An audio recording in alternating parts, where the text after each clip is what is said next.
Today I am making chocolate lava muffins. I started by getting my muffin pan ready. I like to use the little silicone cups instead of paper, and I don't like putting it directly in my middle. It's much easier to clean up for me. And now I'm going to get together the rest of my ingredients. So my recipe calls for sugar and flour, and I have my vanilla, and I've already put my chocolate chips and my stick of butter in a metal bowl. My next step is to bring it over to the stove, and I've already started to boil some water in a smaller skillet. I believe this is about a 9-inch skillet, and I like to use it for double boiling. I just feel like I have more control. It's not quite to a boil, so I'll wait until it comes to a boil, and then I'll melt my chocolate and my butter together. While I'm waiting for my water to boil, I'm going to go ahead and get together my dry ingredients. Usually sugar isn't considered dry, and I use coconut sugar because it's a lower glycemic index for me, and I'm trying to watch my glycemic index. So I use the coconut sugar, and it calls for 3 tablespoons of flour. I'm using my almond flour instead of wheat flour because the rising action is actually going to be the chocolate. My flour is not going to assist in any way for rising, so I'm just going to put in almond flour. And this makes it healthier for me because almond is like nature's little multivitamin. And then it calls for 1/4 teaspoon of salt. Again, I like to use the Himalayan pink salt for that. And then I'm going to whisk it together, and it'll be ready to add to my melted chocolate once I'm to that point of kneading it. Alright, my water isn't quite at a boil, but it's very hot. It's too hot for me to put my fingers in. And chocolate burns very easy, so I'm going to go ahead and put my chocolate in and start melting my chocolate and butter together. Once this is melted together, I will pull it off the fire, and I will add my vanilla extract, and then I will add my powders, my sugar and my flour that I mixed together, and then the final thing that I'll mix in is my eggs. Okay, my chocolate isn't completely melted, as you can see, and for a lot of other things this would not be melted enough, but it's really easy to burn chocolate, so I'm just going to pull it off my burner right now, and I'm going to continue to stir and allow it to just finish melting, and then once it's completely melted, then I'll add in my vanilla.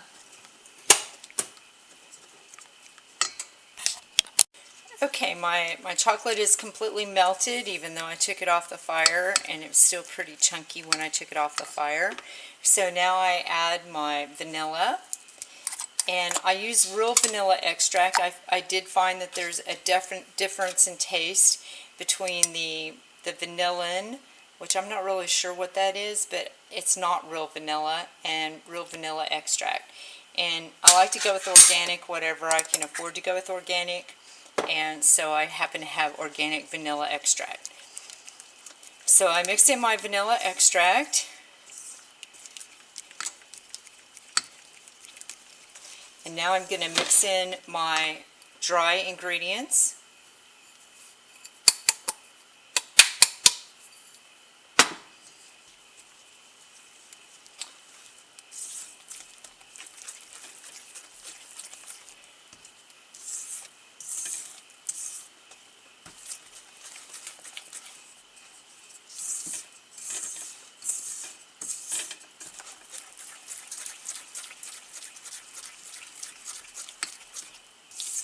Another good reason not to get your chocolate too hot is you'll cook your eggs as you put them in if your chocolate is too hot. So I put in my eggs one at a time, and it calls for it to be gently mixed in. This is one of those recipes that if you overmix your eggs, you will have an egg shiny surface on the top of your lava muffins.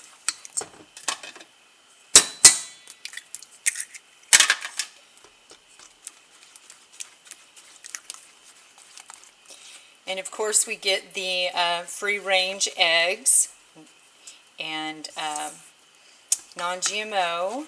And I don't know how they can guarantee organic. I'm not really sure how they guarantee organic. These don't say organic on them, they just say free range.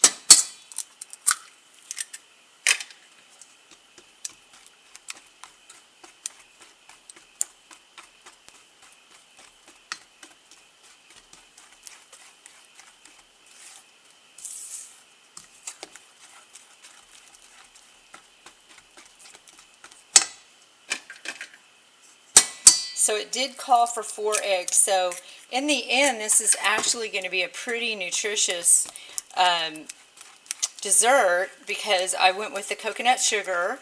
I used organic where I could. I used free-range eggs, and there's 4 eggs in here. So that's a lot of protein in this. So it's actually not going to be it's going to be one of those better for you desserts and still be a dessert. Okay, so I have it mixed enough to start putting it into my cups. I like to use a handy dandy scooper, and scoop it in that way. Let me move my camera out of the way here. So I'm just going to scoop it in. As soon as I didn't start, because I have an electric oven, it heats up really quickly. So I didn't even start heating it until, there it goes. I didn't even start heating it until my chocolate was completely melted, because I knew that I would just be standing there wasting electricity and over a hot stove when it would only take 6 minutes to heat. So in using a scooper, I like to use a scooper because it gives me exactly the same, or pretty close to the same amount of cake in each cup.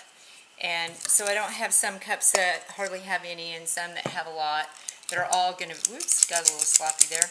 They're all going to have about the same amount. The nice thing about these silicone cups is you can scoop into them really easily. So clean up my little mess there.